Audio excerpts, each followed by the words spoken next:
اس سے مجھے ایک بہت پیاری بات یاد آئی. حضرت عمر کی بات ہے کہ حضرت عمر رضی اللہ عنہ جو ہے نا وہ خلیفہ تھے, امیر المومنین تھے.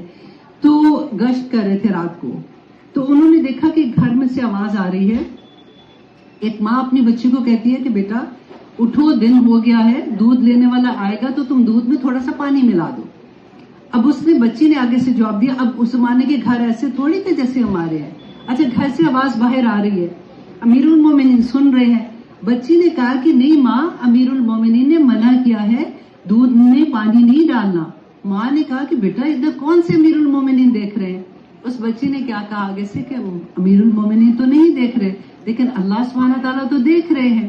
اچھا حضرت عمر نے اب سن لیا نا, اب انہوں نے اس گھر کا دیکھا کہ یہ کون سا گھر ہے.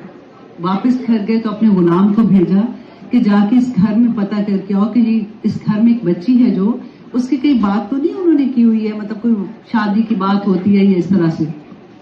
غلام گیا اور جا کے آ کے بتایا کہ نہیں اس کی کہیں بات نہیں ہوئی ہے. تو حضرت عمر نے اپنے بیٹے عاصم کا رشتہ اس بچی کے لیے بھیجا. اور وہ بچی کی جب شادی ہوئی تو جس فیملی میں اس کی شادی ہوئی اس سے جو بچہ پیدا ہوا وہ عمر بن عبدالعزیز تھے. اتنی بڑی. اور حضرت عمر بن عبدالعزیز جو تھے نا, ان کی جب کہتے ہیں کہ وہ ان کا جو دور حکومت تھا تو ایسے لگتا تھا کہ رسول اللہ کا دور واپس آ گیا. تو وہ کہتے تھے کہ وہ بنیاد کیسے تھی. حضرت امام حسین کے پاس ایک دفعہ ایک کوئی آدمی تھا, جیسے بچہ پیدا ہوا تو بڑی خوشی سے ان کے پاس بھاگے گئے کہ بچہ پیدا ہوا ہے تو آپ اس کو گڑتی دے دیں. تو امام حسین نے اس کو دیکھا, انہوں نے کہا بیٹا تم نے تو بہت دیر کر دی. اس نے کہا لو جی ابھی تو پیدا ہوا ہے, لے کے آپ کے پاس آ گئے, دیر کدھر کی ہے. انہوں نے کہا کہ تم نے تب آنا تھا جب تم نے اس کی ماں کو پسند کیا تھا. تو جو بچہ, اور اس سے مجھے یاد آتا ہے کہ رسول اللہ صلی اللہ علیہ وسلم نے کیا فرمایا تھا کہ جب ہم کبھی لڑکا دیکھتے ہیں لڑکی دیکھتے ہیں نا تو رشتوں میں کیا ماں دیکھتی ہے, لڑکا کیا دیکھتا ہے, 4 چیزیں دیکھتے ہیں. نمبر 1 اس کی خوبصورتی دیکھتا ہے, نمبر 2 اس کا مال دیکھتا ہے, نمبر 2 اس کا حسب نسب دیکھتا ہے کہ کون سے خاندان سے ہے, رائٹ. اور رسول اللہ نے کہا کہ یہ تینوں چیزیں سائڈ پہ کر دو, اور ایک چیز انہوں نے کہا کہ اس کی ایمانداری, اس کی دینداری دیکھو, کیونکہ وہ بچی نے اگلی نسل پیدا کرنی ہے. اور رسول اللہ صلی اللہ علیہ وسلم نے فرمایا کہ یہ جہاد سے بھی بڑا افضل کام ہے, کیونکہ جب نکاح ہوتا ہے نا تو آدھا دن مکمل ہو جاتا ہے. اب تم اپنے آدھے دن کی فکر کرو, جہاد سے بڑا کیوں؟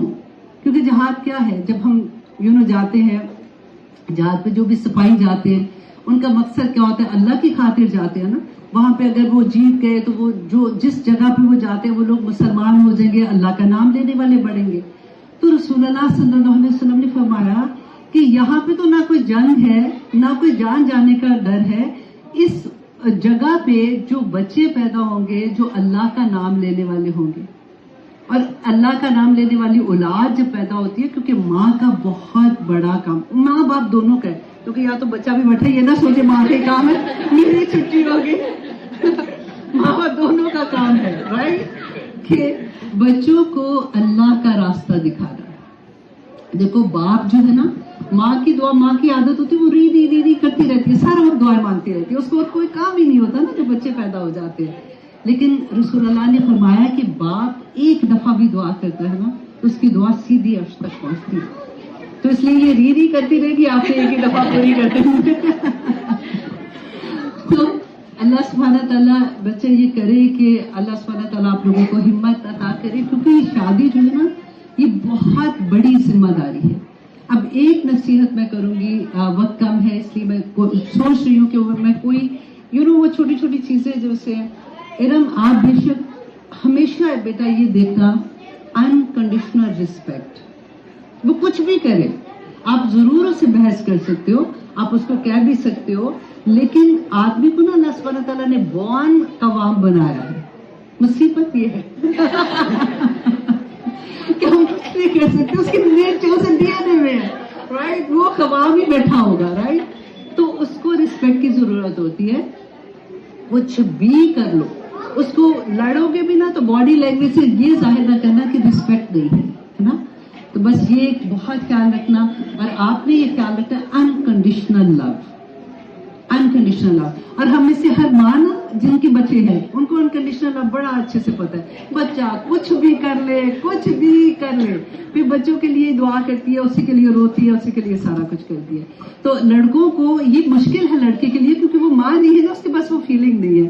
اللہ سبحانہ تعالیٰ نے دونوں ہی مشکل چیزیں دی کہ لڑکی تو انکنڈیشنل رسپیکٹ کر, اور لڑکے نے انکنڈیشنل لو کرنا ہے. تو گھر بہت آسانی سے بن جاتا ہے. اور یہ جو گھر بنے گا انشاءاللہ بس یہ دیکھو, اللہ سبحانہ تعالیٰ آپ کو نیک و صالح زندگی والی برکتوں والی اولاد عطا کرے, اور وہ اولاد کی جو ذمہ داری آپ لوگوں پہ ہوگی نا, وہ بہت بڑی ذمہ داری ہے, کیونکہ آج کل کا دور بہت فتنے کا دور ہے. اس میں آپ نے یہ دیکھنا ہے کہ ان بچوں کو اپنے رب سے کیسے آپ نے ملانا ہے. آپ کا بس اتنا ہی کام ہوتا ہے, باقی سب آسانیاں ہو جاتی ہیں. تو اللہ سبحانہ تعالیٰ آسانیاں کرے جی. دوسرا میں نے یہ کہنا تھا کہ اللہ سبحانہ تعالیٰ نے قرآن پاک میں جو کہا نا کہ میاں بیوی کا لباس ہے اور بیوی میاں کا لباس ہے. اور وجہ کیا ہے؟ لباس کیا کرتا ہے؟ اگر آپ کو کوئی بھی چیز دیکھو, ابھی تو آپ لوگ ایک دوسرے کو ایسے جانتے ہو نا, اچھا سا دیکھا, اچھی بات کی, ناراض ہوئے, چلو میں گھر جا رہی ہوں, میں نہیں بات کر رہی ہوں, اگلے دن سارا کچھ ٹھیک ہو جاتا ہے.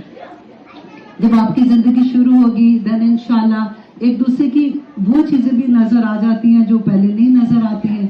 تو یہ خیال رکھنا کہ آپ نے ایک دوسرے کا لباس بن کے رہنا ہے, رائٹ؟ کیونکہ آپ نے بھی یہ نہیں کرنا اچھا بہن کو فون کر رہی ہوں, میرے ساتھ یہ ہو گیا, اماں کو فون کر رہی ہوں.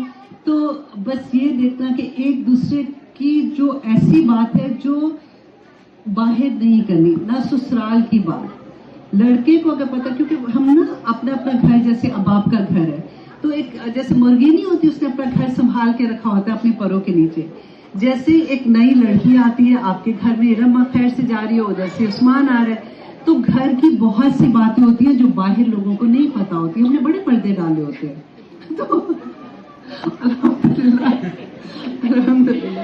تو اس کے بعد بچہ یہ بہت بڑی ذمہ داری ہوتی ہے کہ اس گھر کی باتیں باہر نہ نکلیں. اتنی ہی محبت سے, اتنی رسپیکٹ سے جیسے آپ اپنے گھر کی عزت کرتے ہو, اسی طرح سے اس گھر کی بھی عزت کریں گے. تو یہ بہت چھوٹی سی باتیں تھیں, لیکن ان پہ عمل کر لیں تو بہت زندگی آسان ہو جاتی ہے. اللہ سبحانہ تعالیٰ نے اتنے پیارے رشتے دیے. ایک ماں پہلے, اللہ سبحانہ تعالیٰ سلامت رکھے, باپ سلامت رکھے, اور پھر اللہ سبحانہ تعالیٰ نے ایک نئی ماں دے دی, ایک نیا باپ بھی دے دیا, نئے رشتے دے دیے. اور دیکھو جب ہم نئے گھر میں جاتے ہیں نا, تو پہلے ہمارا اپنے گھر میں بہت روب ہوتا ہے, میرا کمرہ, میری یہ چیز, میرا یہ. بہن بھائی ہوتے ہیں وہ ویسے بھی لڑ رہے ہوتے ہیں نا, میرا کر رہے ہوتے ہیں. پھر اچانک ہم نئے گھر میں چلے جاتے ہیں, سب کچھ چھوڑ دیتے ہیں نا, اپنے نئے گھر میں خوش رہتے ہیں. اسی طرح سے زندگی بہت چھوٹی ہے, پھر اگلا گھر آ جاتا ہے, اللہ سبحانہ تعالیٰ اپنے گھر میں بلا لیتے ہیں.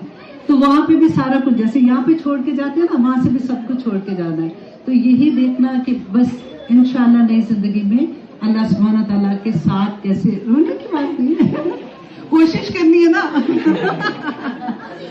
مجھے پتا ہے آپ کیا کہہ رہے ہو, لیکن انشاءاللہ اللہ سبحانہ تعالیٰ بچہ جتنی بڑی ذمہ داریاں آپ لوگوں کے سر پہ, آنے والی بچیوں پہ, ہم نے تو پتہ نہیں ویسے کیا کیا ہے, پل وہ والی بات ہے کہ اب آ کے لگتا ہے ہائے کاش مجھے اللہ سبحانہ تعالیٰ واپس اگر بھیجیں تو میں یہ سیم ماں نہ ہوں.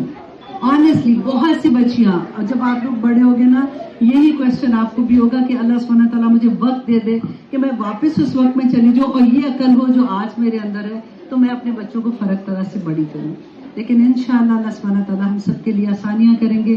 جی آج کی محفل میں خاص طور پہ میں مجھے اسما کی, ارم کی دادی اور ارم کی اللہ سبحانہ تعالیٰ ان کو زندگی دے, صحت دے, اب ایک ہی ہیں بالکل. اور اللہ سبحانہ تعالیٰ دیکھیں یہ جو رشتے ہوتے ہیں نا, یہ دعاؤں کا خزانہ, کچھ بھی نہیں, ان کے پاس ٹائم ہی ٹائم ہوتا ہے, وہ دعائیں کرتے ہیں, رائٹ. لیکن ساتھ ہی مجھے اسما کی امی, اس کی نانی نانا یاد آ رہے ہیں, اور دادا یاد آ رہے ہیں. آئی کین امیجن وہ یہاں پہ بیٹھی ہوتی تھی, اتنی خوش, مطلب اس کی امی کا مجھے یہ یاد آتا ہے, ایسے لگتا تھا کہ دعائیں ان کے جاری ہیں, جیسے کہتے ہیں نا پانی کسی آبشار سے گزرتا ہے, تو ان کو دیکھ بھی لو نا, وہ مسکراتی تھی تو دعائیں, اور اگر غلطی سے گلے مل جاؤ تو چھوڑتی نہیں تھی. کان میں, مذاق سے کہہ رہی ہوں نا, کان میں آنیسٹلی اتنی دعائیں کہ بندہ وہ نہ ہوتا تھا کمر اگر کھڑا ہے تو ایسے ہو جائے, لیکن اتنی دعائیں دیتی تھی. اسپیشلی ابا کا مجھے یاد آتا ہے, he was so hyper excited about things. تو اللہ سبحانہ تعالیٰ ان کو وہاں پہ بھی انشاءاللہ دیکھ کے خوش ہو رہے ہوں گے. اسحاق بھائی کے ابو جو ہے بڑے نفیس انسان, بہت نفیس انسان. بالکل اللہ سبحانہ تعالیٰ ان سب کو جنت الفردوس میں داخل کرے, آمین ثم آمین. تو ایسی محفل میں ان کو یاد کرنا بڑا ضروری تھا. اور مجھے یاد ہے کہ ابا کو میں ملنے گئی تھی تو ساری بہنیں بیٹھی ہوئی تھی, تو انہوں نے مجھے کہا کہ بیٹا ایک ذمہ داری تو میں دے کے جا رہا ہوں, اگر یہ آپس میں کبھی کسی سے ایک دوسرے سے ناراض ہوئی نا تو تم نے صلح کرا دینی ہے, میں تمہیں یہ ذمہ داری دے کے جا رہا ہوں. تو یہ بڑے جو ہوتے ہیں نا یہ بڑے پیارے ہوتے ہیں. میں کہتی ہوں ماں باپ, اپنے ماں باپ, اور ہم بھی تو اب ماں باپ ہیں, ہم بھی دادا دادیاں بن چکے ہیں نا, تو دعائیں بس جاری, پتہ نہیں کس کی دعا لگ جاتی ہے. تو اللہ سبحانہ تعالیٰ ہم سب کے لیے آسانیاں کرے. تو اب بس چھوٹی سی دعا بھی کر لیتے ہیں بس. پوری دعا جو ہے نا بیٹا, دعا ہی عبادت ہے. ہم اللہ سبحانہ تعالیٰ سے جب دعا کہتے ہیں نا تو پورے خلوص کے ساتھ بس یہ سوچ امیجن کرو کہ آپ اس وقت اللہ سبحانہ تعالیٰ کے سامنے حاضر ہیں, اور اللہ سبحانہ تعالیٰ سے جو بات کہہ رہے ہیں نا اللہ سبحانہ تعالیٰ وہ سن رہے ہیں. اور انشاءاللہ ہم مل کے ارم اور عثمان کے لیے, اس کے نئے گھر کے لیے, ان کی نئی زندگی کے لیے دعا کرتے ہیں. اللہ سبحانہ تعالیٰ قبول و منظور کرے انشاءاللہ. اعوذ باللہ من الشیطان الرجیم, بسم اللہ الرحمن الرحیم. الحمدللہ عدد ما خلق وملء ما خلق وعدد کل شیء وملء کل شیء وعدد ما فی السماوات والارض وملء ما فی السماوات والارض وعدد ما احصى کتابہ وملء ما احصى کتابہ. صلی اللہ علی حبیبہ سیدنا محمد وآلہ وسلم. یا پاک پروردگار ہماری اولاد کو ایسے قدردان لوگ عطا کرنا جو ان کی محبت, ان کی صلاحیتیں, ان کی شخصیت اور ان کی سیرت کی قدر کر سکے. یا اللہ ہماری اولاد کو بری صحبت سے بچانا, ایسے دوست اور ایسے ساتھی نصیب کرنا جو انہیں دنیا اور آخرت کی منزلیں پار کروا سکے. یا پاک پروردگار تو انہیں اولاد دی ہے, تو انہیں شیطان کے شر سے محفوظ رکھنا, انہیں صبر و استقامت عطا کرنا. یا ذوالجلال والاکرام انہیں قلب سلیم اور سچ بولنے والی زبان عطا کرنا, انہیں صحت و عافیت والی زندگی عطا کرنا, دین اور دنیا کی ساری بھلائیاں عطا کرنا, ان کا دل حق پر جما دینا. یا پاک پروردگار اولاد کی آزمائش کبھی کسی پر نہ ڈالنا. ربنا حب لنا من ازواجنا وذریاتنا قرۃ اعین واجعلنا للمتقین اماما. آمین ثم آمین. سبحان ربک رب العزت عما یصفون وسلام علی المرسلین والحمد للہ رب العالمین.